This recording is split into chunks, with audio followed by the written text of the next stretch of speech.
And because Repo Man was also about the human crisis, but now the crisis is much more severe. And the last film that I did, also played here in Venice 2 years ago, was also about people in that crisis, but at a very low level. I mean, they were quite poor, you know. And this is about somebody who's very, very rich, but living in that same world and taking advantage. I think it's interesting, isn't it? Because sort of celebrities are created for us, aren't they? In order to distract us and to entertain us, you know. And even better, you know, if they become drug addicts or die in a car accident or something, even better, you know, because it's more entertaining. The drama is greater, you know. And so it's a sort of a very cruel culture, you know. It's like a great big machine that eats things up, you know. And they're a part of that too. And they kind of exist really for our entertainment, you know.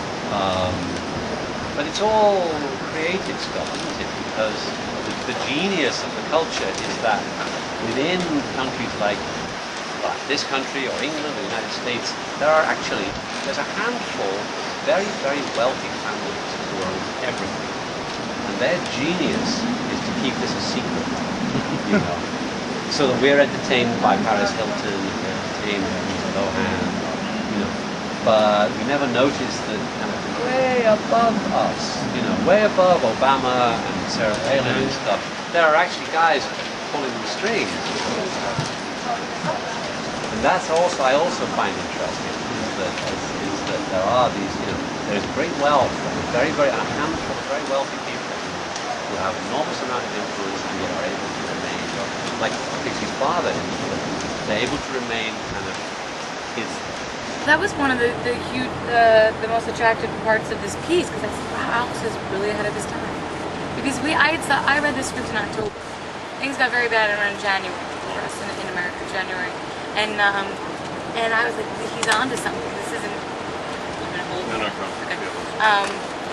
He's onto something, and being a student of current affairs and interested in what's going on in America and the world at large, I was attracted to the way he was seeing it. You know, I don't necessarily agree with everything, but I think that he's an incredibly intelligent man and thoughtful and sensitive and aware, and has been sort of a teacher to me in a lot of ways. So I was definitely, you know, attracted to that just as much as I was attracted to just playing such a ridiculous human being. Almost more so, just because I like being involved in projects that have something to say, to some extent. I mean, whether it be philosophical, emotional, political, and also just to be sort of the character that's the fly on the wall of it all. She's not really of one or the other party. She's sort of just there trying to get her thought line out. She doesn't really realize, she doesn't know really what capitalism and communism means. She probably learns at the end, she has an idea, because she's going to get something out of it. So the ultimate capitalist presenting herself as a communist is essentially, I think, politically what Pixxie becomes. But that was a very attractive issue that I wanted to be part of and learn about. This film was shot in 11 days. Just 11 days. 11 days, the acting part. But then post-production is like 7 months. Because post-production is longer than you could ever create and create. Would you say this is the kind of technique you always waited for? You weren't able to produce that much.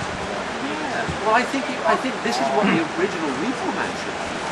Really. I mean, because my idea of Repo Man was something very exotic, very eccentric, you know, big freeways, crazy stuff, you know, cars flying everywhere. But in those days, the technology wasn't available. You couldn't, that would have been like George Lucas.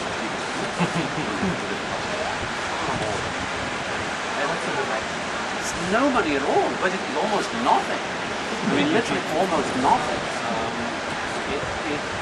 It's all based really on relationships and on my ability to persuade people to work for free or for a percentage later. You know, maybe if the film makes money, then we'll share the money. But boy, it's a super cheap film,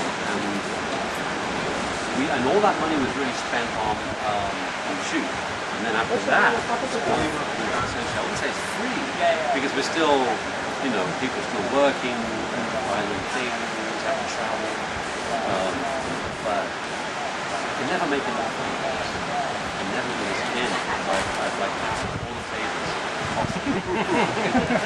It's really true, really. Not really having, you have a bit of a set on stage, but not really, and you have to create a lot of things, and that's very similar to the green screen effect, because you have maybe a desk, or you have your chairs, but the one thing I tried to be as thoughtful as I could is that I wasn't on stage. So because sometimes you're in that and then you're like, wow, I feel very free and physical and I can gesticulate as much as I'd like, but then you're like, wait a second, Mark, you are doing a film, you are doing a movie, so you kind of have to stay as contained to some extent as you can.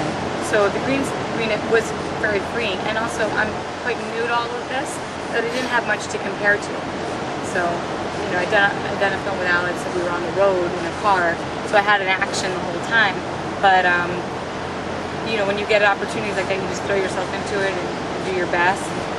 Call all your friends that have done green screen work, you do your research, you read your books, and you try to just be the best you can be for your director.